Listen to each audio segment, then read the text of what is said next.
ورحمة الله وبركاته.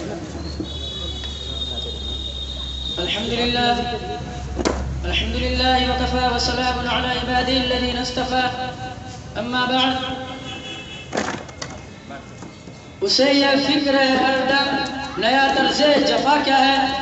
اسے یہ فکر ہے ہر دم نیا طرز جفا کیا ہے. ہمیں یہ شوق ہے دیکھے ستم کی انتہا کیا ہے. گلشن میں رت نہیں ہے ہر سمت بے خودی ہے. گلشن میں رت نہیں ہے ہر سمت بے خودی ہے. ہر گل پہ تازگی ہے مسرور زندگی ہے. سر چشمہ خوشی ہے 26 جنوری.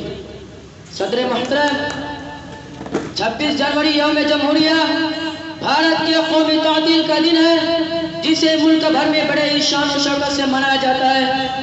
اگرچہ ہندوستان 15 اگست 1947 کو برطانوی تسلط سے آزاد ہو گیا تھا، لیکن 26 جنوری 1950 کو ہندوستانی تاریخ میں اہمیت اس لیے ہے کہ اس دن ہندوستان کے آئین کا نفاذ کیا گیا اور ہندوستان ایک خود مختار ملک اور ایک مکمل طور پر ریپبلکن یونٹ بن گیا، جس کا خواب ہمارے رہنماؤں نے دیکھا تھا. اپنے خون و جگر سے گلستہ کی آبیاری کی تھی اور اپنے ملک کی خود مختاری کی حفاظت کے لیے جام شہادت بھی نوش کیا تھا. چنانچہ آئینی نفاذ کے دن کے طور پر 26 جنوری کو بطور یادگار منانے کے لیے طے کیا گیا. یہ دن آزاد اور جمہوریہ ہند کی حقیقی روح کی نمائندگی کرتا ہے. لہذا اس دن ہمارا ملک ایک جمہوریہ ہونے کے ناطے اسے بطور تقریب مناتا ہے. عام طور پر کہا جاتا ہے کہ انگریزوں کے خلاف مسلح جد و جہاد کا آغاز 1857 عیسوی سے ہوا.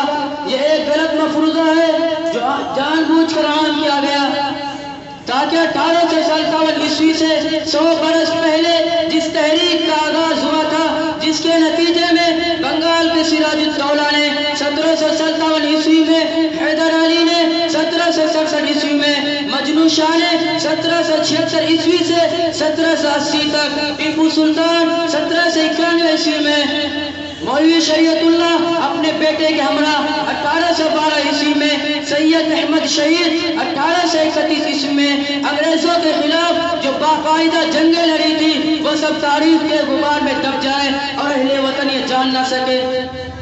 یوم جمہوریہ اور یوم آزادی کے جشن کے حوالے سے مدارس کے خلاف ایک بے اصل بیان کے ذریعے مسلسل ایک طوفان برپا کرنے کی کوشش کی جاتی رہی ہے. حالانکہ تاریخ کا ادنا سے ادنا طالب علم بھی واقف ہے کہ جنگ آزادی میں مدارس کے کردار ایک سنہرے باب کی حیثیت رکھتا ہے. لیکن افسوس کی بات یہ ہے کہ گزشتہ کئی سالوں سے کچھ ملک مخالف تنظیموں نے ان کے خلاف انتہائی غیر ذمہ دارانہ بیان دے کر ایک سوالیہ نشان قائم کی ہے. ان کا کہنا ہے کہ یوم جمہوریہ اور یوم آزادی کے موقع پر مدارس میں ترنگا نہیں لہرایا جاتا اور نہ ہی جشن منایا جاتا ہے، جبکہ حقیقت حال یہ ہے کہ ملک کے طول و عرض میں پھیلے ان مدارس میں ان دونوں دنوں میں چھٹی رہتی ہے اور بڑے ہی شان و شوکت سے جشن بھی منایا جاتا ہے. وطن عزیز کی آزادی میں مسلمانوں کا کردار کسی سے مخفی نہیں ہے، خاص طور پر علماء کرام کا.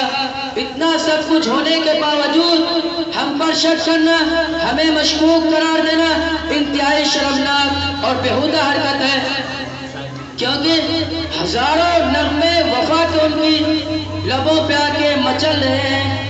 ہزاروں نغمے وفا کے ان کی لبوں پہ آ کے مچل رہے ہیں، لبوں پہ لیکن لگے ہیں پہرے تو بن کے آنسو نکل رہے ہیں. زباں ہے ساکت قلم ہے حیران بتاؤ کیسے میں راز پنہا. زباں ہے ساکت قلم ہے حیران بتاؤ کیسے میں راز پنہا. کہ بحر غم میں اٹھا ہے طوفان تو دریا دریا دہل رہے ہیں. واقف تو ہے اس راز سے یہ دار و رسن بھی، واقف تو ہے اس راز سے یہ دار و رسن بھی، ہر دور میں تکمیل وفا ہم سے ہوئی ہے. محترم حضرات، شروع کی جس نے آزادی کی لڑائی وہ مسلمان ہی تھا. دیا ہند کو تاج محل جس نے وہ مسلمان ہی تھا. جہاں لہراتا ترنگا آج بھی بڑی شان سے کیا تعمیر جس نے لال قلعہ وہ شخص مسلمان ہی تھا. اور اب ہم اپنی تقریر کا اختتام اس شعر کے ساتھ کرتے ہیں. قربان دل و جان سے اس خاک وطن پر قربان دل و جان سے اس خاک وطن پر ہم دولت و شہرت کے طلبگار نہیں ہیں۔ تم دیکھ لو آزادی کی تاریخ اٹھا کر، تم دیکھ لو آزادی کی تاریخ اٹھا کر، ہم لوگ وفادار ہیں، غدار نہیں ہیں۔